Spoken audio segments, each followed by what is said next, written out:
todos e a todas, bem-vindos a esta celebração do Dia da Ecologia 2022. Estamos aqui reunidos e com este regresso ao presencial temos às vezes coisas destas, é que existem transportes, existe trânsito, existe mau tempo e, portanto, pedimos desculpa por este atraso. Vamos já dar início à sessão e eu vou desde já passar à professora Maria Amélia Loução, Grande Prémio Ciência Viva, aliás, e que nos propôs esta iniciativa a propósito do livro recentemente lançado Por Todo o Lado, porque a ecologia está de facto por todo o lado. Mas ninguém melhor do que ela para nos explicar aqui muito brevemente o que esperar neste breve momento que vamos estar juntos numa sequência de painéis muito dinâmicos e muito rápidos. Obrigada. Boa tarde a todos. Bom dia da ecologia. De facto, é o dia 14, a altura exatamente em que Haeckel definiu ecologia pela primeira vez, daí termos selecionado esta data, e aquilo que hoje nos traz aqui é tentar abordar um pouco a ecologia enquanto ciência, mas ao mesmo tempo transversal a diferentes áreas do conhecimento, cada vez mais presente na nossa vida e, por outro lado, chamar a atenção para a necessidade de colocar as crianças, os jovens, os nossos jovens, os futuros líderes do nosso país a contactar diretamente com os cientistas. E, portanto, no fundo, aquilo que nós vamos aqui assistir é a um painel onde, de certa forma, procuramos mostrar que tipo de, como é que a ecologia pode ser um veículo transversal a diferentes áreas do conhecimento e, por outro lado, também justificar por isso mesmo a apresentação do projeto que vamos lançar às escolas. E, por isso, eu desde já chamo a minha colega Helena Freitas, que nos vai fazer a primeira introdução sobre a ecologia enquanto ciência, à qual depois se seguirá a opinião de um jovem ecólogo e qual a ideia dele sobre atualmente a ecologia e a nossa sociedade. O jovem sou eu. Exato. Enfim, boa tarde a todos e peço desculpa por este atraso que tivemos os do Norte. Tivemos aqui uma barreira à entrada. Mas a Amélia o que me pediu foi para pensar, portanto, a importância da ecologia no século XXI. Eu não sei se despiste meu, não me tinha percebido que tinha 10 minutos ou 15 minutos que ela me disse. Eu disse, eu não vou. Eu tinha preparado as coisas de outra forma. Ainda tentei abreviar e enviei uma apresentação breve, que eu suponho que alguém terá. Sim, portanto, eu desde já queria agradecer também muito à professora Amélia Loução, portanto, este gentil convite. De facto, esta aventura da SPECO é uma aventura comum que temos partilhado muitos de nós, portanto, um grande sonho. Enfim, há 25 anos atrás, de facto, lembro-me perfeitamente do primeiro grande encontro em 96, em dezembro de 96, no Instituto Superior de Agronomia, num anfiteatro gelado em dezembro, que convidei na altura a Halmoni para vir, e ele esteve connosco e dizia-me, foi a primeira vez que eu fiz uma sessão plenária com sobretudo e com cachecol. Foi de facto essa primeira data que hoje recordo com muita saudade, de facto, e é uma aventura que tem sido, e de facto hoje podemos dizer enfim, não sei se realmente, verdadeiramente com satisfação, porque também é um sintoma de muitas outras coisas, mas de facto a ecologia hoje percebe-se que é uma ciência que responde, ou pelo menos quer responder, aos grandes desafios deste tempo. E portanto a Amélia pediu-me isto, eu não sei se eu posso ir passando os slides ou como é que isto é. Posso eu ir passando aqui ou tenho que pedir? Não é aqui? Desculpa, é aqui. Eu trouxe enfim, foram 2 ou 3, porque de facto eu recordo aqui o professor Carlos Almassa em ele exatamente nestes primeiros tempos da SPEC, julgo que no segundo ou terceiro encontro que tivemos em Évora, ele disse-me que estava a escrever este livrinho que depois me enviou, ele enviou-me uma coleção de livros no final dos anos 90, que era Ecologia Desponta em Portugal, e eu, que muitas vezes cito que de facto nós, a Sociedade Portuguesa de Ecologia tem 25 anos, como sabem, a inglesa ou norte-americana tem mais de 100.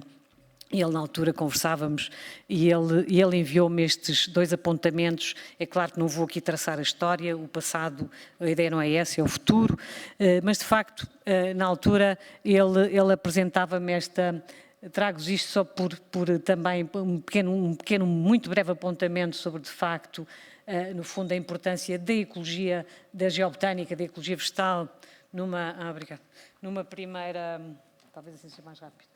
E depois, de facto, a ecologia animal que surge num segundo tempo e, de facto, de forma complementar, e ele reconhece isso nesta obra. Também mais um apontamento só em que ele, de facto, dizia também neste pequeno livrinho, ele dizia o ensino de ecologia em Portugal, de facto, quando é que foi estabelecido, os 2 modelos distintos. Hoje, de facto, tínhamos que falar nisto, assim, da ecologia, outra ecologia, para falar um pouco dessa história. Não vou, mas para terem uma ideia, nos anos 30, a ecologia entrou no ensino português, portanto, há cerca de 100 anos atrás. Também, numa entrevista, aliás, feita pela professora Cristina Mágoa, está aqui na sala, no primeiro número da revista de Ecologia, um breve apontamento do primeiro presidente da Sociedade Portuguesa de Ecologia, do professor Fernando Catarino, que também, no final da entrevista, dizia isto a propósito também da ciência: continuem a ser capazes de se encantar, tenham a ambição de viver a ciência, enfim, é de facto uma mensagem muito inspiradora, muito forte, que ele diz de algum encantamento que temos, porque de facto a vida e a beleza da vida, o esplendor das relações entre os seres vivos, de facto não podem trazer outra mensagem. Mas a verdade é que hoje temos um caderno de encargos muito sério, que de facto percebemos que somos parte da natureza, contamos com a natureza e não podemos, falar de ecologia é falar de facto da natureza, da sua importância e, enfim, hoje cada vez mais nós temos realmente essa percepção e se houve um momento que a pandemia nos trouxe foi um pouco isso, se calhar já está muito longe no nosso, na percepção até do que vivemos, mas de facto foi esta ideia de que a natureza hoje é um recurso que começa a escassear, começa a pôr em causa muita coisa, começa a trazer profundos desequilíbrios e é realmente hoje uma questão, é essencial percebermos isto. Mas como é que, apesar disto, da importância da natureza, de termos esta percepção da sua importância, a verdade é que a tendência tem sido, e de alguma forma continua a ser, encarar a natureza como, de facto, qualquer coisa que está ali e damos por garantido todos esses serviços, a água, o ar, todos esses serviços estão garantidos de alguma forma e nós continuamos a viver a ilusão, de facto, de que é possível um caminho separado, um caminho em que essa preservação é possível. Mas não é bem assim, de facto, nós temos hoje um conjunto amplo de problemas, destaco aqui, enfim, o Edward Wilson, um dos nossos, talvez o maior ecólogo de todos os tempos, dizia, ele chamava-lhe a HIPPO, as cinco grandes, de facto, os 5 grandes desequilíbrios que hoje temos no sistema natural, não vou abordá-los, mas apenas esta mensagem, de facto, a poluição, uma situação gravíssima, a agricultura que hoje, a transição agrícola, a mudança alimentar é absolutamente estratégica para conseguirmos transformar o mundo e, de facto, nós hoje temos cada vez mais esta percepção, de facto, não é possível e temos, de facto, também uma organização.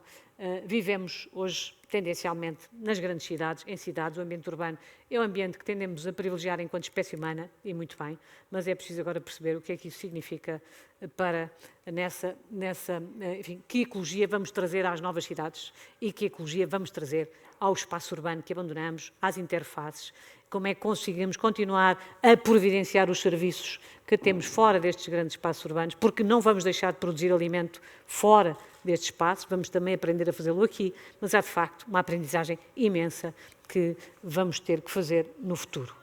Temos que contar com isto, portanto, entretanto desperdiçamos já muito, temos a esmagadora maioria dos nossos sistemas estão, de facto, muito empobrecidos, muito degradados e, portanto, isto significa que vamos ter que os recuperar, que os reabilitar. Portanto, há um nível, digamos, mínimo para a sobrevivência. Portanto, é preciso conseguirmos dar a volta a isto. Isto é um desafio tremendo, brutal. Portanto, evidentemente que a extinção de espécies, portanto, o relatório do IPBES foi muito claro, portanto, cerca de 1 milhão de espécies entretanto extintas, portanto, o impacto que daqui vem, a ciência ecológica tem um trabalho brutal a fazer, enfim, o capital natural é o capital do século XXI, a natureza é o capital do século XXI e, portanto, a ecologia é, por essa razão também, tem que estar no centro, de facto, das ciências que podem ajudar à transformação do mundo. E, portanto, isto não tenho tempo, afinal, tentei tirar alguns.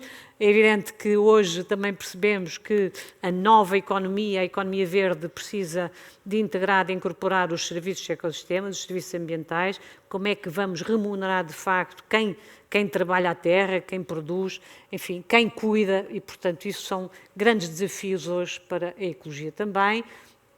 E eu gosto de pensar isto num plano mais em que, de facto, temos também a dimensão humana e social, portanto, não apenas o capital natural entendido, eu não gosto da expressão capital natural, é dizer, mas só para tornar a coisa mais óbvia, mas, de facto, trazer realmente como é que vamos conseguir criar um equilíbrio, uma harmonia maior entre as comunidades humanas, de facto, e os sistemas, mantermos os sistemas produtivos, e isto em todas as sociedades do mundo. Portanto, esta ideia do Nature's Contributions to People, de facto, é uma equação que me parece bem mais apelativa do que são os serviços de ecossistemas, que resultaram do Millennium Assessment, mas também vamos ter que aprender agora como é que introduzimos esta linguagem, não é, que traz as comunidades, que traz de facto o capital social. E, de facto, esta é uma das imagens, para mim, mais chocantes, tem tudo a ver com o chamado antropoceno, com a leitura antropocénica do mundo, portanto, de facto, em que nós, basicamente, deixamos 4% do planeta, da biomassa à superfície, para a fauna selvagem e o resto, tudo o resto, de facto, é esmagadoramente, portanto, em nosso benefício. O planeta hoje é isto, de facto, é um planeta feito muito à semelhança daquilo que o homem precisa e, portanto, isto é um desafio muito grande. Vamos ter que desmontar isto, porque não é possível continuarmos este percurso e desmontar isto é um desafio científico muito grande, que não tenho tempo para abordar, portanto, de outra forma, portanto, a questão de facto alimentar é uma questão importante. Enfim, a transformação disto é, como veem, um desafio grande. Nós estamos no essencial, isto é a transformação, e nós só nos últimos 20 anos, cerca de 10% de novos territórios foram afetos à produção alimentar e, portanto, isto é nesta convergência. Claro que este também será um grande desafio, já é, no caso português, já começamos a perceber, enfim, nos próximos 20 anos, uma alteração de cerca de 20% do regime hídrico é muito significativo, muito impactante. Como é que vamos, de facto, continuar a produzir e onde? Portugal não tem um zonamento agroecológico, seria fundamental, era muito importante, por exemplo, que a ecologia portuguesa trabalhasse esta questão. Onde é que podemos colocar o quê? Enfim, as políticas públicas estão penduradas nisto, os ecoesquemas da PAC, como é que os vamos fazer? Os produtores também estão à procura de soluções, somos nós que temos que ajudar a construir essas soluções. E, portanto, é claro que o desafio climático, do risco climático, está também aí. A Europa vai produzir, agora até o final de 2023, o primeiro programa europeu do risco climático, portanto, isto depois eu tenho, por acaso, enfim, não sei, não é muito conhecido, mas farei parte dessa estrutura europeia e, portanto, é de facto um desafio enorme percebermos como é que o risco climático vai ser trabalhado, mitigado e como é que vai funcionar a adaptação ao nível europeu. É uma coisa muito importante e onde a ecologia terá também o seu lugar. E, portanto, de facto, a descarbonização tem que acelerar, também todos percebemos, ainda hoje a Ursula von der Leyen dizia exatamente o impacto que teve a guerra e como é que nós vamos ter que aprender hoje o hidrogênio verde, que ela apresentava hoje, o grande centro que vamos ter na Europa. Portanto, isto vai precisar também de muito conhecimento da nossa parte. Portanto, tudo isto, as soluções, quando nos dizem que vai ser preciso mais 30% de exploração de lítio, ok, então, e esses recursos minerais vêm de onde e o impacto que isso vai ter também na natureza e, portanto, como é que nós vamos, e estão aqui pessoas que trabalham há muitos anos também com recursos mineiros, com a reabilitação de minas, como é que vai ser, é possível, de facto, trabalhar uma nova orientação. Portanto, e de facto aqui, esta é outra interface que eu vou terminar, que tem a ver com, de facto, com a necessidade de termos também conhecimento ecológico a fazer a ponte com a política pública, com as novas, temos uma oportunidade flagrante, se tudo correr bem, se o mundo de repente não colapsar, se muitas coisas que sabemos que são incógnitas, mas enfim, tínhamos uma narrativa fortíssima que era a agenda europeia, portanto o Green Deal, em que realmente tudo isto é uma narrativa ecológica integralmente, portanto é a transição para uma civilização ecológica que se fará com conhecimento.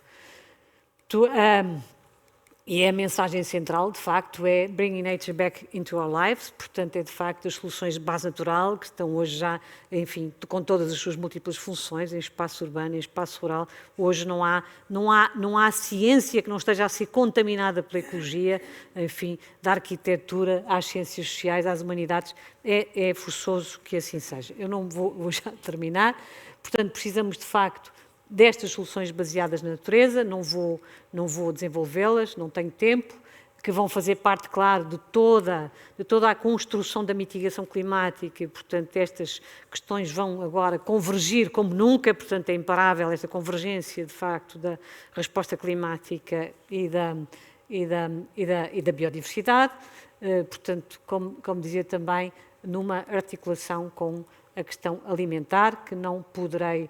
Portanto, a questão alimentar é brutalmente poderosa, mas a agroecologia, a nova narrativa da produção alimentar, há muita falta de conhecimento, como é que transformamos solos, como é que vamos ter os sistemas agroflorestais, as permaculturas, as agriculturas sintrópicas, todas essas narrativas da nova agricultura precisam imenso de conhecimento. Estava ali a ver o dia do micro-organismo, da microbiologia, da ecologia microbiana, enfim, há um conjunto muito amplo, de facto, em que está muito por saber. Qual é a quantidade de carbono que precisamos num solo para produzir bem, enfim, há tanta coisa. Portanto, nós, se quisermos saber dados sobre a ecologia do solo em Portugal, não temos praticamente informação e muito menos de dados experimentais. Portanto, isto são desafios claros. Os instrumentos políticos que temos tido são estes, mas vamos ter que ir mais além do que isto.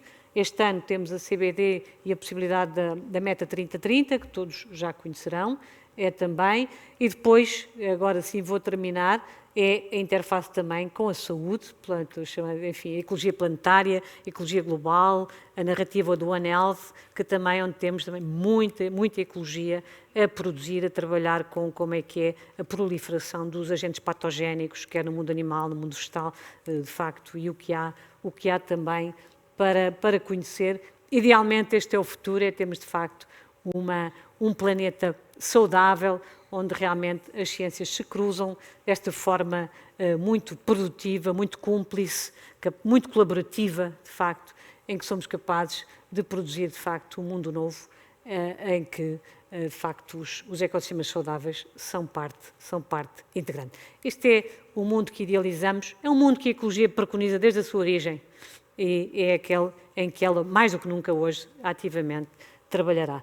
E, portanto, penso que estamos agora termino com o desafio da interdisciplinaridade, é a praxis da ecologia, vai ser ainda mais evidente, e trago aqui 2 ou 3 citações de pessoas que eu considero admiráveis em termos de pensamento, um filósofo neste caso, a propósito de facto do que pode ser e deve ser o futuro da ecologia. O Papa Francisco, claro, que também nos traz a ideia da ecologia, de uma ecologia integral, portanto, de facto, nessa lógica muito cúmplice do que deve ser, de facto, o futuro, e, de facto, esta ideia, que acho que é uma ideia muito forte, muito gira, e termino com uma das grandes ecólogas também, uma ecóloga animal, de facto, que nós todos conhecemos e a quem muito devemos, a muitos níveis, a Jane Goodall, em que nos diz também, não importa qual a nossa cultura, este é o caminho que estamos a fazer.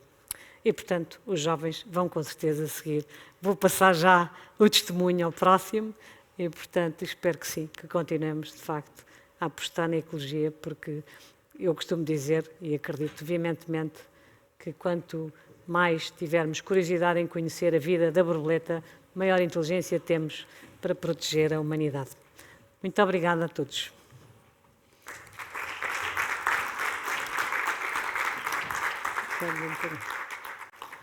Demorei um bocadinho. Tudo bem.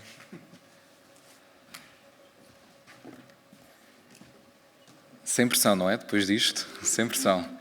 Digo já que 1/5 da minha apresentação foi feita. Portanto, eu vou tentar demorar um bocadinho menos. Então, se calhar tenho que dar aqui. Não. Cá está. Portanto, exato, eu sou um pouquinho mais velho que a SPEC, mas não muito. E não poderia começar a falar sem antes referir os últimos anos, precisamente os últimos anos da SPEC. Curiosamente, os últimos anos da SPEC têm sido liderados por grandes ecólogas reconhecidas nacional e internacionalmente. Portanto, eu tenho o prazer e a honra de conhecer todas, acompanhei todo o percurso da professora Maria Amélia na SPEC, cá para trás, e é um bocadinho nesses anos que me vou centrar, mas também a professora Cristina Mágoas, que, sendo da SPEC, atualmente é também a Presidente da Federação Europeia de Ecologia. E, portanto, a SPEC e a ecologia portuguesa está muito bem, muitíssimo bem representada. Pelo menos estava. Agora, dos jovens não posso garantir, mas creio que sim. Não estando propriamente assente em papel, eu diria que os últimos anos da SPEC têm seguido estes 5 eixos. A afirmação do que é a ecologia, a valorização dos ecólogos, a inovação e a atualização daquilo que são as práticas da ecologia, a aproximação às pessoas e a intervenção perante a sociedade. No que toca à afirmação, aquele slide que a professora Helena Freitas poderia exatamente ser este, interessa mostrar que a ecologia está, tal como o nome do livro diz, um pouco por toda a parte. É verdade que a ecologia cai bem em tudo o que são discursos, fica bem em qualquer discurso, não é? Fica sempre bonita, as pessoas gostam sempre de falar na ecologia, mas a ecologia dá trabalho. A ecologia é ciência. E, portanto, existe ciência por detrás daquilo que geralmente os cientistas estão a dizer. E esse é um dos debates que temos tido e que temos realçado e reforçado na realidade. Portanto, existe o ecólogo, que é o cientista, e existe o ecologista, que é o ambientalista. As definições não são a mesma. Nós temos o desafio em Portugal de ter realmente o ecólogo e o ecologista. Se fosse em inglês, não havia problema nenhum, que é o ecologist. Portanto, nós temos o ecólogo que é o cientista, e o ecologista, que pode ou não ser cientista. Certo? Uma pessoa pode defender uma causa tendo ou não uma base científica para tal. E é um bocadinho isto que nós temos tentado trazer a público. A professora Amélia é uma grande defensora desta dualidade para que não haja dúvidas. E a verdade é que o ecólogo e também o ecologista, cada um da sua forma, é capaz de responder aos principais desafios que vivemos atualmente, quer seja a perda de habitat e de biodiversidade, as alterações climáticas, e reparem que aqui eu não trouxe de propósito, por exemplo, um incêndio ou a seca, trouxe as cheias, porque geralmente as pessoas associam as alterações climáticas a eventos de calor, mas as cheias também são um fenómeno provocado pelas alterações climáticas, sua intensificação, quer na frequência, quer na dimensão. A resposta a desafios como a agricultura, como a professora Helena Freitas também referiu. O desenho dos espaços urbanos, a ecologia está lá também para passar o seu conhecimento a quem de direito desenha os espaços urbanos e os prepara e os faz mais fortes e mais resilientes àquilo que são as alterações climáticas e aos outros desafios que enfrentam. Passamos à valorização. Na valorização, a SPEC tem tido um papel muito importante desde 2016, não estou a 17, quando o Prémio de Doutoramento foi criado, na valorização de jovens ecólogos. E, portanto, desde 2017, que existem 3 trabalhos e 3 ecólogos portugueses que são premiados e distinguidos pela SPEC. Não só a SPEC, é tão bom a SPEC querer distingui-los, não é? Mas é ainda melhor eles sentirem essa distinção e esse esforço da SPEC. E aqui eu recuperei um testemunho do José Ricardo Paula, que teve o primeiro lugar no prémio em 2020, que reconhece exatamente que o prémio valoriza o trabalho dos jovens doutores em Portugal. O José Ricardo acabou também por ganhar, mais tarde, um prémio de incentivo ao início de carreira que a SPEC também atribuiu. O Gonçalo refere exatamente a mesma coisa. O Gonçalo teve o 3º prémio em 2021 e, mais uma vez, no seu testemunho, reconhece que o prémio da SPEC valoriza o seu trabalho. Mas não é só prémios e não são só nacionais. Trago-vos também a Ana Luísa Barros, por exemplo, que ganhou uma bolsa, um fundo de apoio da Cibecol para jovens ecólogos, que também partilham uma consideração muito importante, que é estes prémios são não só importantes para o reconhecimento, mas também para financiar as próprias ações dos ecólogos. E, portanto, todo este trabalho de valorização que a SPEC tem tido tem sido reconhecido e deverá ser continuado e naturalmente, apoiado. Quanto à inovação, estou aí rápido, reparem que eu estou a tentar acompanhar. Se for muito rápido, façam assim que eu vou mais devagar. No que toca à inovação, esta foto está um bocadinho pixelizada, mas por acaso a professora Helena Freitas que está ali no meio. Isto foi o Congresso da Federação Europeia de Ecologia, que a SPEC trouxe a Portugal em 2019, e onde tivemos uma clara aposta na transdisciplinariedade daquilo que era o Congresso, quer nas suas áreas, muito ligadas aos desafios globais, aos objetivos do desenvolvimento sustentável, quer também na abordagem ao que é um evento científico. Por detrás deste painel está uma tapeçaria da artista portuguesa, algarvia, Vanessa Barragão, por exemplo. Tivemos uma artista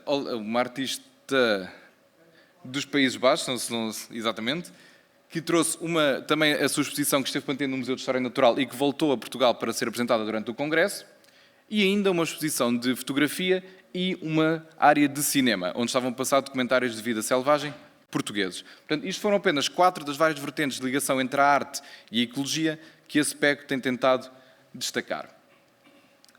Não é só arte e ecologia, isto é a Faculdade de Ciências da Universidade de Lisboa, neste pequeno recanto que antigamente era assim mais vazio, se passarem por lá hoje, veem uma floresta super densa. Portanto, isto faz parte do projeto Floresta, baseia-se basicamente num método do japonês Miyawaki, se não me engano, e onde a SPEC tem tido um papel de acompanhar, tal como com a equipa científica do projeto, qual o impacto científico, quais os resultados científicos deste método. É pioneiro nesse sentido, o método já foi aplicado, não em contexto mediterrâneo, e, portanto, a SPEC e os cientistas que estão envolvidos neste projeto têm estado a acompanhar os resultados para que possa vir a ser replicado noutras zonas e noutros contextos. Criou também, recentemente, 3 redes, a Rede Restauro Ecológico, a Rede de Estudo e Gestão de Espécies Invasoras e a Rede de Comunicação e Divulgação da Ecologia, precisamente para dar destaque a estas 3 áreas tão importantes atualmente. Portanto, estamos na década do restauro e existem cientistas e ecólogos fantásticos portugueses que estão a trabalhar em restauro ecológico. Posso dizer o mesmo da gestão e estudo das espécies invasoras, dos grandes problemas e desafios que temos e que temos de enfrentar, e da comunicação e divulgação da ecologia, muito também ligado ao pilar da aproximação. Todas estas redes têm desenvolvido várias iniciativas de comunicação, onde está com o papel não só de ecólogos, mas também de várias outras áreas de saber com os quais os ecólogos trabalham. É o caso, por exemplo, e eu posso falar por mim, que estou mais ligado à DIVEC, à Rede de Comunicação e Divulgação, onde, por exemplo, naquela mesa redonda, tive comigo vários profissionais ligados, por exemplo, ao marketing com diferentes backgrounds. No que toca à aproximação, o Ecology Day, que hoje aqui celebramos, a SPEC e o IAF, a Federação Europeia de Ecologia, foram os fundadores do Ecology Day e desde então em Portugal tem sido galardoado com o selo da Comissão Nacional da Unesco. Tem sido crescente, tem sido um desafio muito grande manter e continuar a reforçar o Ecology Day, mas todos os anos já ascendemos às centenas de atividades, às dezenas de países onde se celebra, e isto é um esforço contínuo de divulgação, vai de boca em boca, vai de cientista em cientista, e, portanto, estão convidados no próximo ano, este já é um bocadinho tarde, mas no próximo ano a alertar os colegas, quem trabalha em ecologia, a submeter uma atividade para que o programa seja crescente ao longo dos anos. Tal como dizia, o Ecology Day é celebrado, isto são dados, creio eu, do ano passado, é celebrado um pouco por todo o mundo. Em Portugal tem uma elevada distribuição, incluindo os Açores e a Madeira, e, muito importante, foi já alvo, por exemplo, de estudo de uma tese de mestrado de Comunicação de Ciência, em que esteve a estudar a opinião dos participantes e também de quem promovia atividades sobre o Ecology Day, a fim de que pudesse ser melhorado ano após ano. Portanto, isto não é apenas comunicar, não é apenas trazer atividades, é medir o seu impacto para que possamos ter uma sensibilidade do que está do outro lado e como estão a ser recebidas. a Semana de Espécies Invasoras em Portugal e Espanha, que é dinamizada pela Inveco, pela plataforma invasoras.pt e por 2 projetos live ligados às espécies invasoras que temos em Portugal. Decorre em maio, portanto, se este tema vos diz mais, também podem submeter uma bela atividade para a Semana das Invasoras em maio. Como vem, a ecologia é celebrada ao longo de todo o ano, basta estar um bocadinho desperto para perceber isso. E ainda os vídeos do Long Term Ecological Research, da plataforma Alter, onde a SPEC teve um papel muito importante e continua a ter na divulgação do que é a plataforma e da investigação que é feita há décadas em vários sítios, no Montado, no Baixo Sabor, em 3 estuários, Minho, Mira e Mondego, e na Ria de Aveiro. Estão convidados a ir ao YouTube da SPEC e a ver os vídeos. Cada um deles tem 8 minutos, tem paisagens fantásticas. O Miguel e a Carolina foram ótimos realizadores e, portanto, não custa nada. Até é prazível ver aqueles vídeos. Convido-os a ver e a partilhar se acham que merece. A SPEC esteve também, aliás, os vídeos de Lutero foram lançados no Festival Internacional de Ciência, em Oeiras, onde a SPEC, na primeira edição, na pessoa da professora Maria Amélia, assumiu a curadoria da pasta da ecologia do festival, e onde levou vários ecólogos a apresentar o seu trabalho para vários públicos de várias idades. E, recentemente, o lançamento do livro, com quem tenho a honra, o prazer, o peso, a responsabilidade de partilhar a capa com o nome da professora Maria Amélia, mas o livro um pouco por toda a parte, precisamente com ensaios de várias pessoas que, sabendo ou não, são ecólogas à sua maneira, para mostrar que a ecologia está realmente em várias áreas do saber e, como a professora Helena Freitas disse muito bem, tem contaminado um bocadinho todas as outras áreas do saber. E, por fim, a intervenção. A SPEC tem também tido um papel muito importante de denúncia e de participação, em resposta à participação pública em várias consultas que estão disponíveis. Aqui temos, por exemplo, a SPEC a juntar-se a várias organizações para exigir o controle de espécies invasoras no único parque nacional que nós temos, o Peneda Gerês. No combate e na denúncia das falhas do estudo de impacto ambiental do Caminho das Ginjas, que ia cruzar uma importante mancha de floresta Laura e Silva na Madeira. E, finalmente, na pessoa da professora Maria Amélia, todos os artigos que a professora tem divulgado continuamente ao longo dos anos no público, e não só. Este artigo é do Jornal de Negócios. Portanto, dá uma ideia perfeita de onde a ecologia chega, de onde a ecologia tem de chegar e onde queremos que a ecologia chegue, no fundo. E a professora dá uma ótima capa de revista. Isto foi capa de revista do Jornal de Negócios. E, portanto, espero ter mostrado um bocadinho o que a SPEC fez nos últimos anos, que eu tive o gosto de acompanhar. Muito obrigado.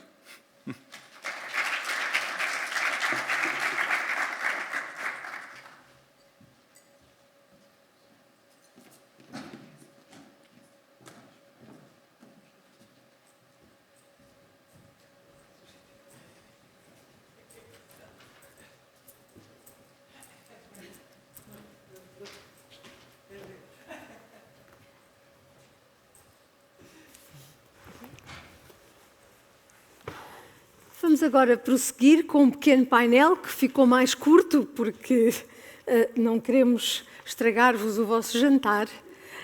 O painel ficou mais curto, mas mesmo assim teremos aqui muitas oportunidades para falar sobre o tema da noite, que é porque é que a ecologia está um pouco por toda a parte. E para falarmos, temos aqui connosco o professor Joaquim Ramos Pinto, que é da ASPEA, portanto, a Associação Portuguesa de Educação Ambiental, presidente da ASPEA, é membro da ASPEA e presidente desde 2013. A ASPEA é uma associação que promove, como o nome indica, a educação ambiental e uma sociedade sustentável. A sua formação de base é em Educação, no ensino básico, pela Universidade de Aveiro, tendo formações avançadas. Eu vou aqui abreviar. Trabalha, justamente tem um protocolo, a ASPEA, com o Ministério da Educação e o Ministério do Ambiente para a coordenação de projetos de educação ambiental. Seguidamente temos Iva Pires, que é professora na Faculdade de Ciências Sociais e Humanas da Universidade Nova de Lisboa e investigadora do Centro Interdisciplinar de Ciências Sociais. Iva Pires licenciou-se em Geografia, a formação de base é geógrafa e a sua especialidade é Geografia Humana, interessa-se por Ecologia Humana, tanto que é atualmente presidente da Sociedade para a Ecologia Humana, a Sociedade Europeia Internacional. Ainda maior, ainda mais vasto. A seguir temos a Helena Freitas, que é professora da Universidade de Coimbra, que já tiveram a oportunidade de ouvir, que é diretora também do Parque de Serralves, detém uma cátedra da Unesco em Biodiversidade e Conservação para o Desenvolvimento Sustentável e é coordenadora científica do Fitolab e do Centro para Ecologia Funcional da Universidade de Coimbra. É também, obviamente que se formou em Ecologia e que teve cargos também de direção, como vice-reitora da Universidade de Coimbra e presidente da Liga para a Proteção da Natureza. Então, muito rapidamente, para não nos determos aqui mais tempo, vou começar por perguntar ao Joaquim como é que está a educação ambiental e qual o seu papel para mostrar, de facto, às novas gerações que a ecologia está um pouco por toda a parte. Sim, muito boa tarde. Antes de mais, agradecer esta oportunidade de partilhar este momento e ter aqui a possibilidade de rever algumas pessoas e também de trazer a educação ambiental e os educadores ambientais aqui a esta área tão importante e que faz parte do dia-a-dia destas pessoas que atuam no campo da educação ambiental. A educação ambiental, poderemos dizer que em Portugal ela tem vindo a ser suportada por um conjunto de mecanismos de apoio financeiro a projetos, pela Estratégia Nacional de Educação Ambiental, também reforçada na educação pela Estratégia Nacional de Educação para a Cidadania e que dá origem a um documento de referência aos professores, o referencial de educação ambiental para a sustentabilidade. Isto quer dizer que temos documentos legislativos que têm vindo a dar alguma dinâmica e apoio e incentivo a que as escolas integrem nas suas dinâmicas, nos projetos de escola, na própria filosofia de escola, estas questões da ecologia, as questões ambientais no geral, mas temos a outra parte que é necessário tempo, é necessário professores que possam estar afetos a trabalhar. O próprio Conselho Nacional de Educação remeteu uma recomendação ao Governo para terem atenção, como existe a rede de bibliotecas escolares, como existe a rede nacional de cinema, também a educação ambiental precisa de professores que sejam capazes e que tenham disponibilidade para dinamizar estas atividades. Temos como referência os programas de Ciência Viva, que estimulam também ao reforço destas dinâmicas nas escolas, de quais a Áspia também faz parte de parcerias, através, em particular, do Projeto Rios, que terei provavelmente a oportunidade de reforçar um bocadinho mais, mas que essencialmente é levar os jovens, e neste caso é a comunidade em geral, grupos de escoteiros, grupos de empresas, de autarquias, mas temos a maior parte de grupos de escolas, uma aproximação ao rio, aos ecossistemas ribeirinhos e também fazê-los entrar um pouco na cultura científica, observando, conhecendo, explorando e depois trabalhando com esses temas, emitindo propostas para a escola e também, muitas vezes, para a própria autarquia, o que é muito importante hoje associarmos as questões da ecologia às questões políticas e a forma como são integradas também nas próprias políticas de escola ou política municipal. Claro. E a educação ambiental pode ser aqui também ter uma grande vertente de educação para a cidadania, porque vamos sensibilizar os jovens e convidá-los a ser parte ativa no processo. Sim. Eu agora, se calhar, passaria à Iva. Iva, nós estamos a falar de criar uma nova geração, mas é preciso também tratar dos que já cá andam, não é verdade? Como é que a nossa sociedade pode tornar-se mais ativa pela ecologia e será que as pessoas, uma coisa é o saber, há sempre aquele desacoplamento entre aquilo que as pessoas sabem ou aprendem na escola ou tiveram formação e depois aquilo que praticam no seu dia-a-dia e as suas atitudes, nomeadamente consumo. Sim. Aliás, essa é uma questão que nós estudamos muito nas ciências sociais. Porque é que há um desfazamento tão grande entre aquilo que nós dizemos e aquilo que nós fazemos? Este gap é muito importante compreender bem este desfazamento, porque estava a ouvir-vos e dou os parabéns à SPECO e agradeço também o convite e agradeço o convite para ter participado no livro, mas é importante nós percebermos que estes ambientes são habitados por pessoas e, portanto, um dos desafios que eu tinha para lançar à SPECO, e uma vez que eu estudei a parte da cultura, eu fiz o capítulo da cultura, e como cultura tem uma raiz latina, culturare, cultivar, eu lançava à SPECO o desafio de cultivarmos parcerias para juntar os ecólogos com os cientistas sociais, porque penso que é muito importante, porque não juntar os jovens futuros ecólogos com os jovens futuros sociólogos ou cientistas sociais e pô-los a discutir estes temas, a pensar o que é que nós queremos para o futuro, que sociedade queremos dentro de 10 anos, o que é que precisamos fazer agora, juntos, para construir essa sociedade. E a cultura aqui tem também um papel importante, a ecologia está por todo lado, a cultura também. E é importante também percebermos que se nós perdemos a conexão com a natureza, ficamos também culturalmente mais pobres.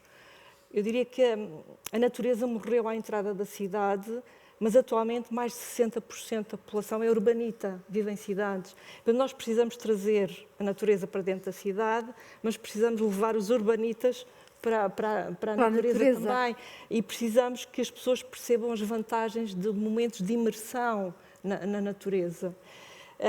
Porque atualmente, e falando também das gerações atuais e das mais novas, muitos dos jovens hoje em dia vivem a interação com a natureza mediada por filtros tecnológicos. Ao contrário da exposição que tem aqui à entrada, água sem filtros, muitos dos jovens atualmente têm esta interação com a natureza mediada por filtros tecnológicos, a tecnonatureza. Conhecem a natureza através de vídeos, que é muito interessante, mas eles não devem substituir a imersão na natureza. Os jogos do real life permitem-nos, por exemplo, gerir uma quinta sem percebermos nada do assunto. Claro. Permitem-nos construir um planeta sustentável ao mesmo tempo que o nosso estilo de vida contribui para toneladas de emissões de CO2. E, portanto, esta não pode ser a nova normalidade. É muito importante e, por isso, este desafio também que eu lançava à SPECO, juntos conseguirmos trazer ou levar os urbanitas para momentos de imersão na natureza, porque isso torna-nos uma sociedade com maior bem-estar, mais sustentável, porque percebemos as vantagens dessa imersão na natureza. Sim. E a sua preocupação também em aliar a arte, em juntar a arte, está a falar de levar os urbanitas para a natureza em momentos de imersão. É também para os colocar em momentos de imersão, porque a arte impacta, para trazer também as emoções. Sem dúvida, nós em Ecologia Humana temos uma área que é Ecologia Humana e Arte. E já publicamos, inclusivamente, 2 livros sobre isso. A arte é muito importante, é uma parte da nossa cultura, mas que é muito importante e que nos pode aproximar da natureza. Nós, através da arte, nós visualizamos aquilo que nos rodeia, visualizamos também os problemas que a professora Helena falou, conseguimos vê-los melhor quando um artista pega em plástico e no lixo que encontra e compõe um quadro, por exemplo. Isso é arte, mas é também a ecologia. E é também uma forma de mostrar aquilo que nós estamos a fazer ao planeta e porque é que temos que mudar os nossos comportamentos. Interessante que a Rachel Carson, no livro No Silent Spring, que toda a gente conhece e é um bom exemplo de porque é que devemos ler os clássicos, ela já no final do livro diz que é uma ironia que, no fundo, as sociedades gastaram tanto recurso e tanto tempo a tentar moldar a natureza em função dos seus interesses e que acabaram por falhar nessa tentativa. Portanto, isso realmente mostra como nós estávamos errados no percurso que estávamos a fazer. É importante voltar atrás, é importante olhar para a natureza de uma forma diferente, percebermos que se nós degradamos a natureza e temos-la tratado tão mal, também estamos a construir sociedades culturalmente mais pobres e, portanto, temos que dar um passo atrás e pensar bem neste comentário da Rachel Carson. Afinal, perdemos tanto tempo a tentar moldar a natureza e não conseguimos, e tem sido desastroso esse caminho. E a arte aqui, sim, seguramente tem também um papel muito importante. Helena, quer comentar? Eu, se calhar... Eu vim aqui, a Amélia pôs-me a falar da literatura e da leitura, mas... mas eu ia perguntar também outro tipo de literatura. Não, mas eu até aproveito esta Rachel Carson. E Rachel Carson também disse uma coisa muito, muito interessante, que foi "In nature, nothing exists alone". E essa é a mensagem central da ecologia. E é por isso que ela é tão importante para a humanidade. Porque aquilo que nós aprendemos na ciência ecológica, não é? É de facto a nossa dimensão, e a nossa dimensão relativa, e a importância dessa relação para a nossa própria existência. E é por isso que nós cuidamos, e é por isso que nós queremos cuidar da Terra. E isso é absolutamente fundamental, isso percebemos quando estudamos um fungo que existe numa folha, não é? Ou quando estudamos um comportamento de um animal, não é? Em muitas outras dimensões. Essa é a coisa mais bonita que a ciência ecológica nos traz, é que, se por um lado nos leva a querer perceber mais e temos a curiosidade de perceber como é que as coisas acontecem, porque é que acontecem, porque aquilo é assim, não é? Em todas as escalas, também sentimos, e começamos rapidamente a sentir, a responsabilidade de cuidar, porque aquilo é parte de um processo que é muito maior do que nós. Isso é uma mensagem importantíssima da ecologia, e por isso ela hoje, quando nós queremos mais ecologia e mais cidadãos a conhecerem e a estudarem a ecologia, é também porque percebemos e sabemos a importância que tem, não é, para a construção, de facto, de uma humanidade mais cúmplice, mais colaborativa e, de facto, mais igual, mais justa, não é? De facto. Isso é uma mensagem que vem e eu acho que é uma mensagem da maior importância no tempo de hoje, não é? E, por exemplo, agora, quer dizer, porque é evidente que parte da ciência ecológica e dos cientistas que a praticam no seu dia-a-dia, evidentemente nós temos a preocupação e o empenho em proteger as espécies, porque de facto também sabemos que essa complexidade é tão importante para, de facto, para termos um desenho planetário que de facto seja eficaz, que funcione e que nos possa acolher a todos. E por isso não é tanto, eu percebo quando, é claro que eu coordeno um centro, uma unidade de investigação, que é o Centro de Ecologia Funcional, cuja peça central e nasceu, a minha base é igual à da Amélia, a fisiologia, nós somos fisiologistas de inspiração, de formação e de coração, se calhar, da ecofisiologia, não é? Porque gostamos de perceber os mecanismos e de facto, e somos estimuladas por isso e queremos perceber porque é que isto é assim, porque é que esta espécie se relaciona com aquela e porque é que ela funciona melhor se estiver nesta situação e não noutra. Mas essa é a abordagem da ciência. Essa é da ciência, não é? Mas, de facto, quer dizer, ao mesmo tempo que percebo isto, eu hoje mesmo no centro, eu tenho um polo na Universidade Aberta do Porto em Ciências Sociais, com sociólogos, e temos um polo na Faculdade de Ciências Humanas, na Universidade Nova, na área das humanidades. Portanto, eu tenho consciência que esta relação que nós, para percebermos, sermos capazes de responder, de facto, aos grandes problemas que depois também têm esta interferência direta sobre a biodiversidade que queremos conservar e os ecossistemas que queremos conservar, porque sabemos que eles são importantes, de facto também percebemos que isso tem que passar por uma literacia, por uma linguagem humana, portanto, por uma compreensão das comunidades humanas também destes processos e uma participação ativa nos processos. Portanto, nós temos essa percepção todos hoje muito clara e cada vez mais, mas tal como tem as outras ciências, todas as ciências estão a aprender isso, quer dizer, não há nenhuma ciência hoje que não perceba que precisa de dar resposta a esse desafio interdisciplinar. Agora, nós temos uma emergência em cima de nós e temos essa responsabilidade que é absolutamente crítica.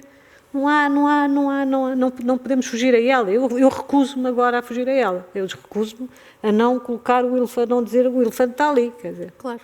Ontem, por exemplo, peço desculpa, um caso muito concreto. Na cidade onde vivo, em Coimbra, por causa de um ato muito nobre, que é a construção de um metrozinho, digamos assim.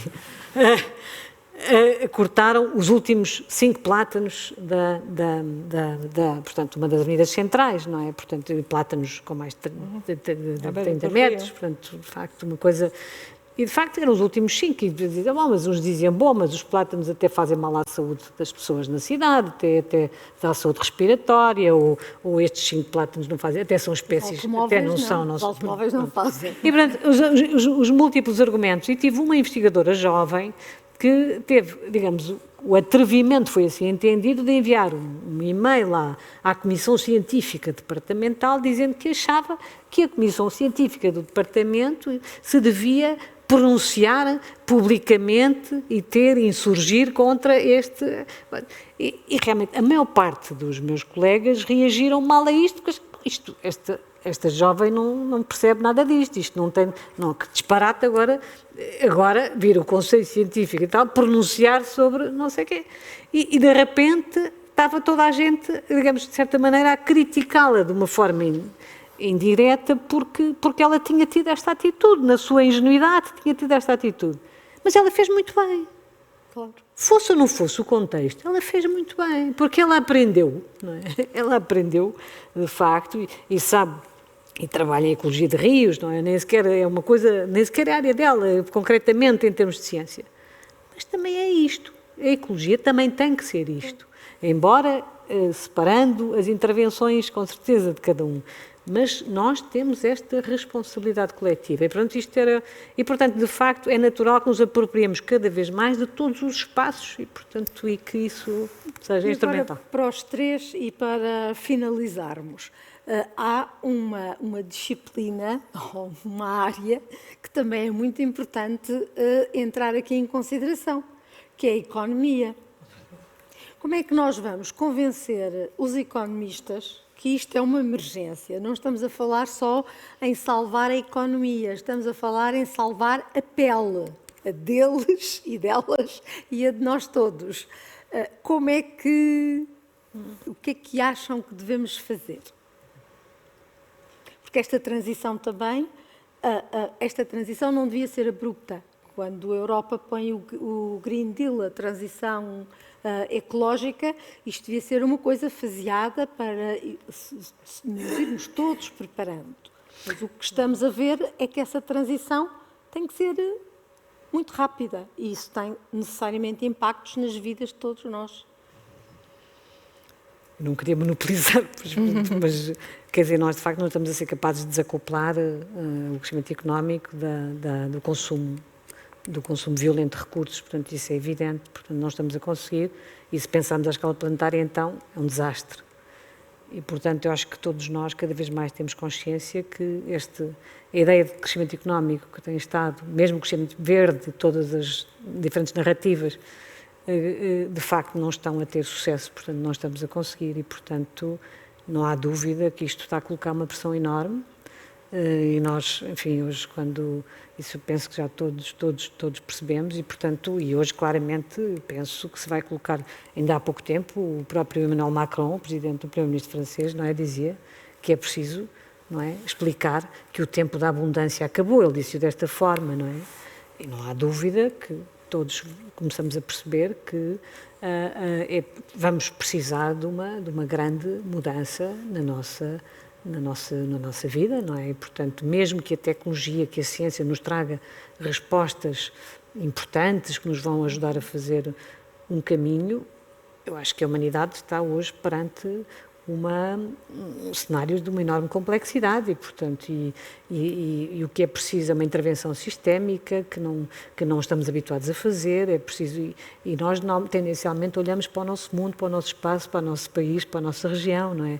Olhamos para o mundo inteiro e isso torna, e portanto, não há dúvida que a situação, o cenário é difícil, tremendamente difícil. Hoje o próprio António Guterres dizia, ontem, não é, que a tragédia que é visitar, não sei se era o Paquistão ou o Sri Lanka, dizia, quer dizer, a tragédia que é, de facto, nós temos hoje no mundo situações realmente de uma enorme complexidade e, portanto, e não vamos, isto não é um mundo justo que estamos a construir. E, claro, dentro de cada sociedade, em cada país e também, obviamente, globalmente. Iva? Foi um economista que disse: quem pensa que podemos ter um crescimento infinito num mundo finito é louco, é economista. Eu espero que não haja economistas na sala, em princípio não, mas na verdade não tem sido uma relação muito, muito fácil. Precisamente porque vivemos ainda nestes silos epistemológicos, cada um dentro da sua ciência, e a ciência económica é muito quantitativa, matemática, modelos que muitas vezes afastam os economistas da realidade. Eles podem constroem modelos para tudo e mais alguma coisa. Eu convidaria, por exemplo, os economistas a virem comigo a dar um passeio, uma imersão na natureza, para conversar sobre estas questões, como é que eles podem realmente contribuir de uma forma diferente e não reduzir tudo a números e a modelos e a eficiência e a produtividade. Eu acho que nós temos que ultrapassar este modelo produtivista e na agricultura deu maus resultados. A Revolução Verde teve muito pouco de verde e teve imensas consequências, claro que não esperadas, mas precisamente porque tudo foi previsto e o que aconteceu de mal era precisamente o que não estava previsto nos modelos matemáticos. Eu penso que é muito importante trazermos os economistas também para esta discussão. Felizmente há também muitos economistas críticos, como este, que disse que passou esta ideia de que não podemos ter um crescimento infinito num mundo que é finito. Mas eles são também fundamentais, seguramente também precisamos da economia, como precisamos de todas as ciências. Eu penso que o problema, eu sou geógrafa, trabalho num departamento de Sociologia e estou agora na área da Ecologia Humana, estou a coordenar a Ecologia Humana. E é muito interessante porque quando eu cheguei ao departamento de Sociologia, os meus colegas diziam, não percebo como é que os geógrafos só fazem mapas, transformam tudo em mapas, parece que não têm mais nada para dizer. E quando estava com os meus colegas geógrafos, como é que consegue estar com os sociólogos? Eles falam 30 páginas para escrever uma coisa que nós pomos num mapa e que é tão visual e toda a gente vê. E, portanto, eles sentiam um pouco esta questão dos silos epistemológicos e ter que, no fundo, construir também a minha posição dentro de um departamento de Sociologia. Mas aprendi muito com isso. E o que eu aprendi é que temos que ter open mind, estar abertos, não pensarmos que a nossa ciência é aquela que vai salvar o mundo, os sociólogos vão salvar o mundo, os ecólogos vão salvar o mundo, os matemáticos vão salvar o mundo. Todos temos que colaborar e co-construir soluções e temos que ter, sobretudo, uma mente aberta para ter a capacidade de perceber a linguagem dos outros e, sobretudo, perceber que estas linguagens não são competitivas, mas podem cooperar entre si para construirmos um futuro melhor para os nossos filhos, para os nossos netos, para nós também, por enquanto. Joaquim, para finalizar, já agora os jovens estão muito mais preparados, nós vemos hoje jovens que são muito mais preparados, que adoptam conscientemente uma alimentação vegetariana, temos as Gretas, temos todos os jovens ativistas, mas, por outro lado, e no reverso da medalha, temos os jovens que continuam a comer comidas altamente consumistas, não é? com hábitos de consumo completamente desregulados, com o consumismo, por exemplo, ao nível da roupa também enorme, e que, por exemplo, deixam lixo, que é uma coisa que no meu tempo seria impensável, porque nós éramos ensinados na escola que não se deitavam coisas para o chão. Se chama hoje economia circular. Mas como? Que se chama hoje economia circular. Chama hoje economia circular, mas é que não é que nós vemos os arredores das escolas muitas vezes com lixo no chão, para não falar nas festas, nos locais das cervejas e da noite, que no dia seguinte aquilo é tudo... Como é que se explica este desacoplamento tão grande aí entre aquilo que eles de facto sabem e aprendem e depois as práticas diárias? Respondo já à questão. Gostaria só de dar aqui uma nota quando é lançado o desafio de trazer a parte da área social à ecologia. Eu lanço também aqui o desafio, a questão das ciências políticas é absolutamente essencial para que a construção hoje da sociedade seja em conjunto e que, ao serem definidas as políticas à escala municipal e na aplicação do Pacto Verde, do Pacto Ecológico Europeu, possamos realmente ter em conta as diferentes perspectivas, as visões e trazer o conhecimento científico às políticas locais. Está a faltar muito, não? Enquanto se lançam os desafios do conhecimento científico produzido no âmbito das alterações climáticas para as políticas internacionais, precisamos também de trazer esta aproximação com os economistas e trazê-los à educação. E agora, respondendo à questão, é absolutamente essencial que as escolas e os planos municipais de educação tenham em conta estes aspectos que é a sociedade de consumo. Nós temos, por um lado, uma sociedade que apela constantemente ao consumo. Nós vemos e continuamos a ver os jovens que se agrupam por marcas de roupa, por marcas de telemóvel como é que se pode contrariar?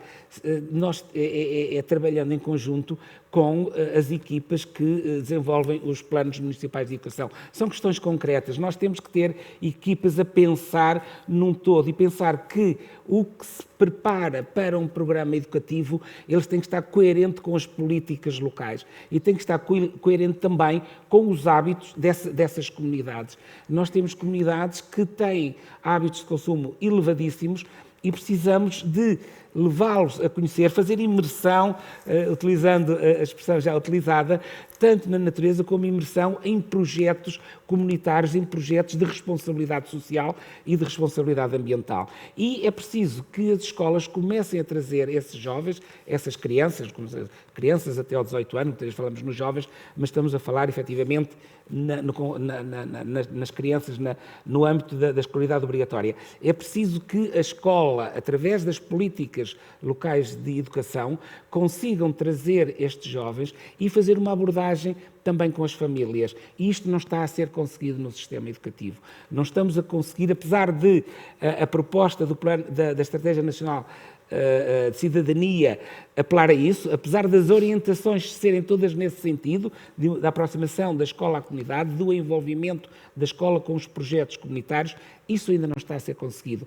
Esperamos que, através dos diferentes projetos, diferentes organizações, levando os projetos escolares a aproximar da cultura científica, como já referido, dos clubes de ciência viva, mas também de outros desafios que outras organizações de ambiente possam levar às escolas e olharmos a preparação destes jovens e levá-los para a sociedade com uma responsabilidade que tem que ser tida e tem que ser assumida, transformando o que é a sensibilização. Eles estão sensibilizados, eles dizem que sim, que estamos perante um problema, reconhecem isso, mas nas práticas não, porque a pressão é muito forte. E nós temos de trabalhar políticas locais. Criar outra contrapressão. Vamos terminar aqui. Só queria nomear uma economia, porque agora falamos de economia.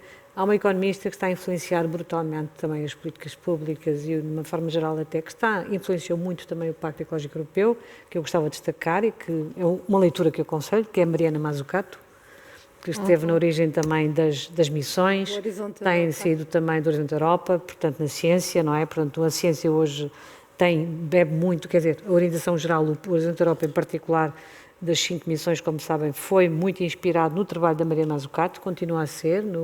Ela tem vários livros e várias intervenções públicas muitíssimo interessantes, e acho que ela está a influenciar também muito na lógica da missão, do propósito, que agora também está a chegar à economia de uma forma geral, não é? Portanto, às finanças públicas, às seguradoras, ao sistema bancário, e tem muito a ver, de facto, com esta... E eu acho que vale muito a pena acompanhar o trabalho da Mariana Mazzucato, que acho que, à escala global, está a fazer a diferença, e, portanto, é exatamente esse tipo de economistas que nós precisamos para fazerem a diferença. Muito obrigada. Fica aqui, então, a referência, lerem a Mariana Mazzucato e sempre a Raquel Carson, que mostra que tudo tem a ver com tudo, que é, no fundo, o ponto mais importante para nós entendermos a ecologia. E eu agora chamava outra vez a professora Maria Amélia Loução para falar do novo programa que estão a lançar. Muito obrigada.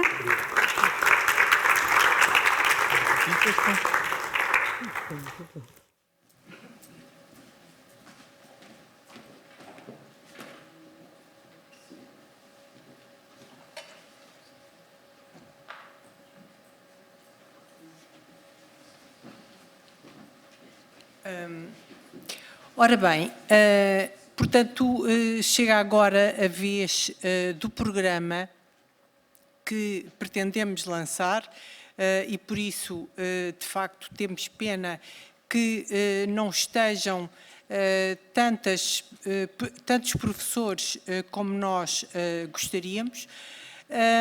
Mas, de qualquer das formas, eu, apesar do adiantado da hora, eu não queria deixar de dizer que, no fundo, quando se pensou este debate, de facto, veio exatamente a preparar este lançamento deste projeto. Até porque foram deixadas aqui determinado tipo de indicações, sugestões, opiniões que estão na base de todo este pensamento que nos levou ao lançamento deste projeto. Este projeto intitula-se Pergunta a um Ecólogo.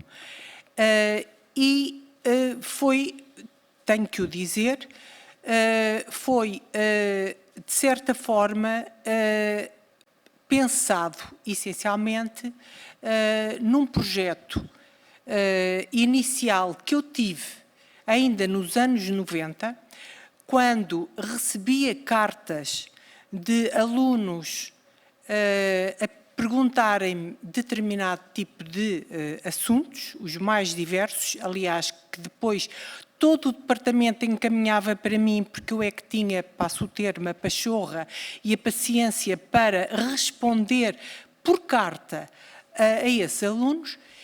E depois, claro que se passou, o e-mail começou a ser a tradição, nunca mais houve cartas, até que aqui há cerca de 2 anos fui contactada por uma jovem, a Mariana Alves, que me mostrou o programa Cartas Consciência. E eu disse, que coisa linda que é este programa e que, no fundo, acaba por replicar um pouco aquilo que nós tínhamos nessa altura, ou que eu tinha nessa altura, quando estava ainda como mera professora da Faculdade de Ciências da Universidade de Lisboa. E, entretanto, nós, dentro da SPECO, já tínhamos um canal aberto que se intitula, e continua aberto, Pergunte a um Ecólogo, onde nós recebemos várias questões de índole genérica, às vezes até que nós próprios nem sabemos responder muito bem. Mas acontece que, quando decidimos abrir este programa, este Pergunta a um Ecólogo, no fundo é essencialmente com 2 propósitos. Primeiro, para suscitar a criatividade e a curiosidade dos jovens estudantes. porque hoje em dia está muito na moda, aliás, a Covid acabou por trazer isso, a confiança nos cientistas, a confiança nos médicos. Os cientistas agora têm uma grande confiança, ou melhor, a população tem uma grande confiança nos cientistas. Quando, no fundo, a postura que as pessoas deveriam ter era de questionar os cientistas. Aliás, o método científico baseia-se exatamente em questionar. Nós estamos sempre a colocar questões. Nós descobrimos uma coisa e imediatamente acabamos por ter mais questões depois das descobertas que fizemos. E é esse encantamento da ciência, é esse encantamento de novas questões que temos que levar, na minha ótica, às escolas.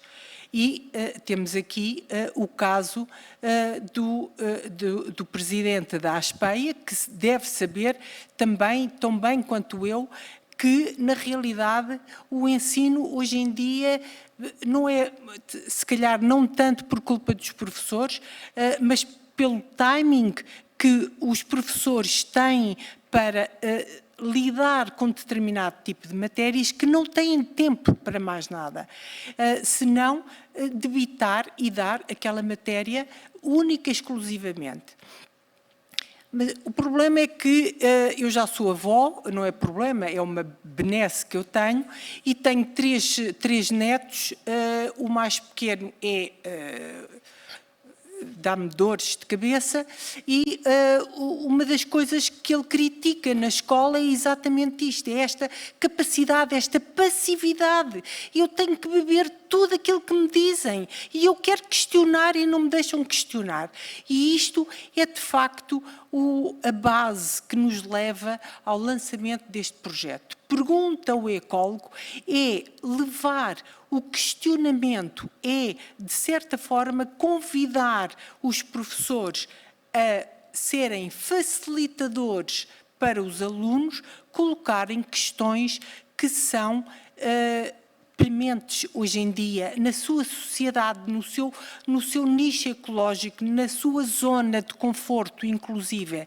E, portanto, as questões ambientais que um aluno de Bragança pode ter, pode ser seguramente diferente de uma questão ambiental que um aluno de Lisboa ou de Coimbra possa ter. E, portanto, estes são aspectos que nos levam a lançar este projeto. E, portanto, quando lançámos este projeto, e que eu me lembrei logo da necessidade também da escrita, de escrever, de pôr em papel coisas que dificilmente hoje em dia as crianças fazem, não escrevem cartas, escrevem mensagens. Pensei imediatamente em contactar o CTT, porque, claro, que os CTT são, digamos que, o veículo que nos facilita o levar as cartas de porta em porta. E, portanto, em boa hora o fiz e agradeço a abertura que nos deram a este projeto. Esperamos que ele seja frutuoso como nós estamos a idealizar e que haja boa resposta por parte das escolas como nós temos as escolas, automaticamente pensamos em apresentar o projeto à própria Direção-Geral do Ensino, que ficou também de braços abertos, encantado com este projeto e, portanto, nesta medida temos aqui dois parceiros connosco, com a Sociedade Portuguesa de Ecologia, tentando fazer o nosso melhor relativamente a este projeto, onde vamos ter um contacto direto com os professores e levar a que os alunos questionem os cientistas. Não será a direção da SPEC que nós vamos colecionar, agregar uma série de ecólogos para poderem responder a estes jovens sobre as suas questões. E, portanto, para isso, eu convido o professor João Bento para vir aqui dizer umas palavras enquanto CEO do CTT para, enfim, dizer-nos de viva voz o que é que achou deste projeto que eu espero que venha a ter bastantes frutos.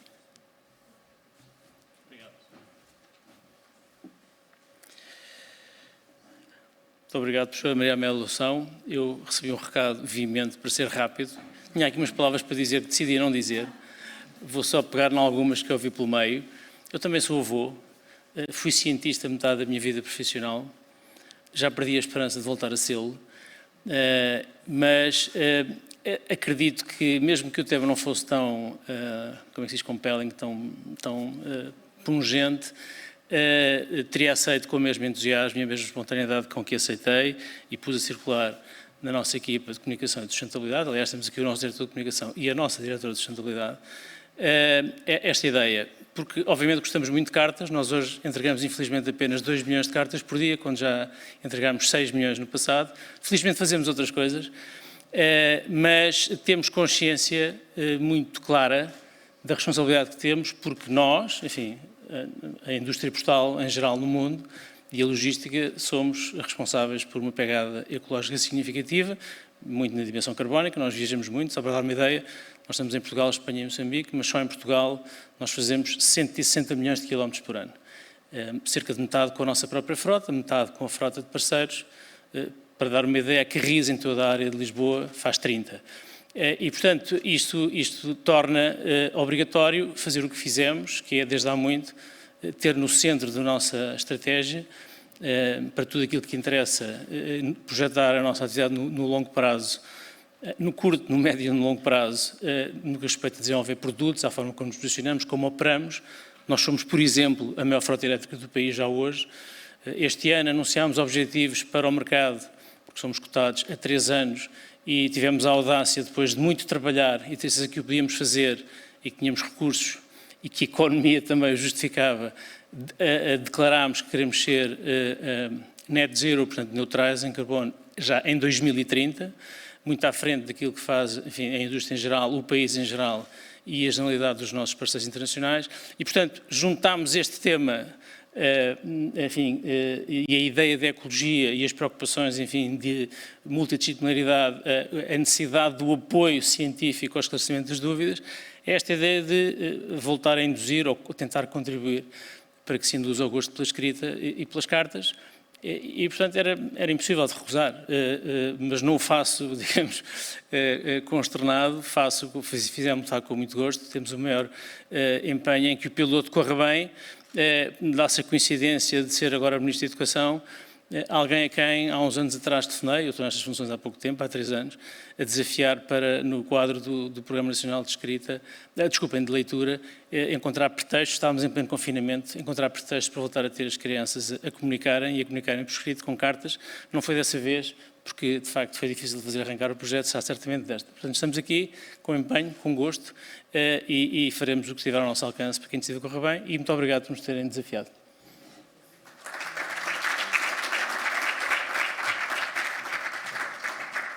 Muito obrigado mais uma vez. E agora eu convidava a doutora Catarina Ramos, que no fundo vem em representação da Direção-Geral de Educação e que é da Divisão do Ensino Secundário e ao mesmo tempo também da própria equipa de coordenação das redes de Escola Ciência Viva, que no fundo desde o início o Dr. Hélder Paz nos disse que estariam connosco em todo este projeto.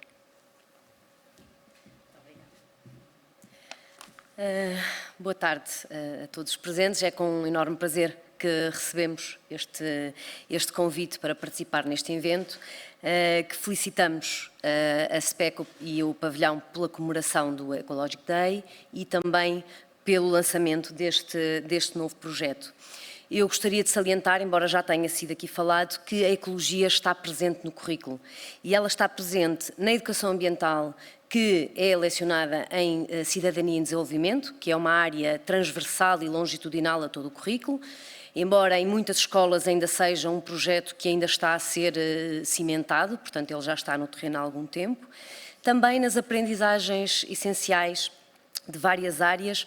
Portanto, temos destacado o ensino STEM, portanto, as ciências, tecnologia, engenharia, matemática, estamos também, e com os clubes, estamos também a tentar que as escolas funcionem neste âmbito, procurando despertar nos alunos a curiosidade pelo mundo natural e o interesse pela ciência, que os alunos compreendam que a ciência está presente no dia-a-dia e que para isso é necessário mais conhecimento científico, tecnológico, para que eles tenham uma cidadania mais ativa e para que conseguirem contribuir para a sustentabilidade da terra.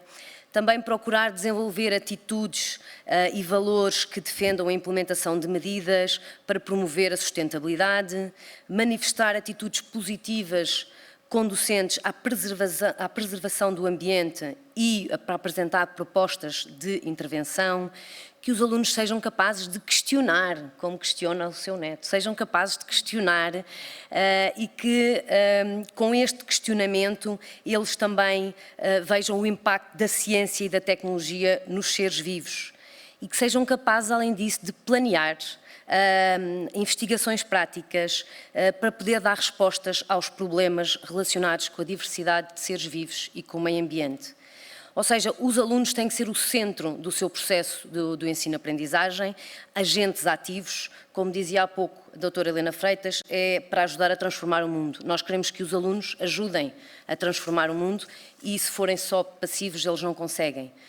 Depois, no âmbito de todo este currículo e com o perfil dos alunos à saída da escolaridade obrigatória, em que aponta para a educação em que os alunos constroem a sua cultura científica de base humanística, que permita a tomada de decisão, a participação ativa enquanto cidadãos e o sentido de desenvolver diferentes áreas de competências, valorizando o trabalho prático e experimental, a interdisciplinaridade, o trabalho colaborativo, contextualizando o conhecimento nos problemas reais.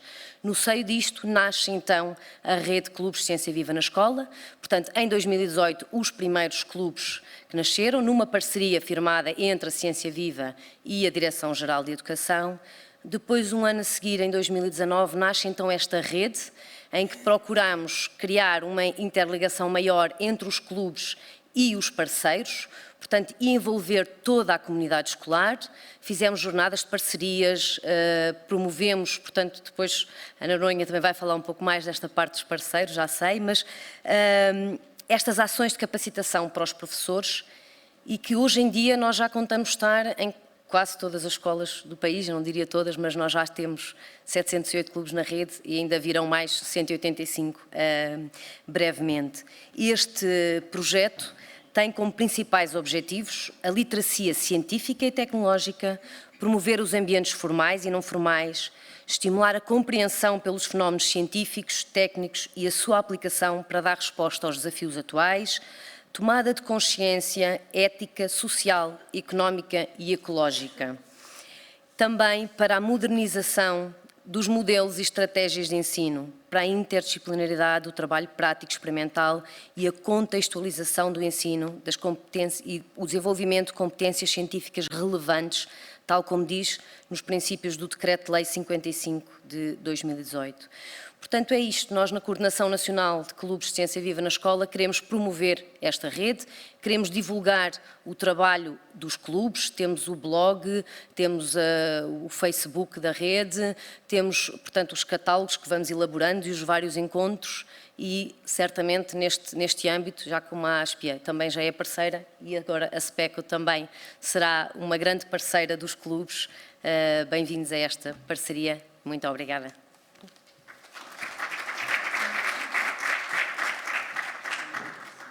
Obrigado eu. E então agora, para finalizar também este programa, e ao mesmo tempo também para finalizar o próprio projeto, uma vez que a doutora Ana Noronha é a diretora executiva não só aqui do Ciência Viva, mas também da própria equipa de coordenação nacional da rede de escolas Clube Ciência Viva. Muito obrigada. Bom, a Catarina Ramos já descreveu o essencial dos clubes Ciência Viva. Eu queria aqui apenas dizer um ponto importante que é o facto de os clubes Ciência Viva e toda esta experiência estar enraizada na experiência toda a experiência da Ciência Viva de promoção do ensino experimental das ciências, da autonomia dos professores, da autonomia das escolas e dos alunos na realização, na organização da sua própria aprendizagem. Quando nós lançámos, logo em 96, os primeiros projetos de Ciência Viva, queria-se precisamente que passar para os professores a responsabilidade de escolher temas para promover a aprendizagem dos alunos, temas esses, na maioria das vezes, muito ligados à realidade, ao ambiente, em muitos casos, a todas as ciências. E, por isso, foi possível construir esta rede de clubes Ciência Viva, em parceria com o Ministério da Educação, que permite, neste momento, que isso esteja inserido na própria estrutura da educação, conferir horas de compensação aos professores pelo trabalho nos clubes, dinamizar formações de grande alcance a nível nacional, mas de facto o facto de termos estes 708 clubes, que vão ser mais de 800 em todo o país, nós estamos em crer que irá mudar, que irá ajudar a promover esta ideia, porque a metodologia dos clubes entronca na filosofia da aprendizagem fora da sala de aula, portanto o ensino já não se dá apenas dentro de 4 paredes e o resultado esperado dos alunos não é que eles se tornam enciclopédias falantes de um conjunto de conceitos. Devem ser cidadãos com competências e com um olhar crítico e capacidade de intervenção sobre o mundo. Por outro lado, eles têm à sua volta todo um universo de redes de apoio para os apoiar. Desde logo a rede de Centros de Ciência Viva, neste momento 22, em todo o país, e a comunidade científica, que é sempre o recurso, digamos, peço desculpa de me referir como um recurso, mas é o recurso mais importante da Ciência Viva, é de facto o acesso facilitado à comunidade científica. Portanto, estes jovens vão, em conjunto com estas redes de apoio, vão poder, de facto, desenvolver projetos e, por que não, e ter ação junto das comunidades, disseminar, quer seja a ciência, o conhecimento pelo conhecimento, quer sejam projetos mais aplicados e muitas vezes podem querer, indo pela base de dados dos projetos, muitas vezes projetos baseados no ambiente. Por isso, eu espero que este projeto, esta grande rede, possa de facto servir a ecologia e tornar-nos um país mais ecológico e mais consciente do ambiente. E se calhar encerrávamos aqui. Muito obrigada a todos, muito obrigada por esta parceria para celebrarmos o Dia Internacional da Ecologia. Agradecemos à SPECO e à Maria Amélia por este desafio e muito obrigada.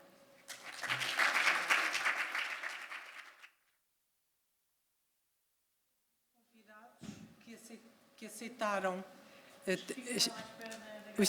os que ficaram à espera na garagem também, e a todos os presentes que estiveram aqui presencialmente e também aqueles que têm estado em streaming online. Muito obrigada.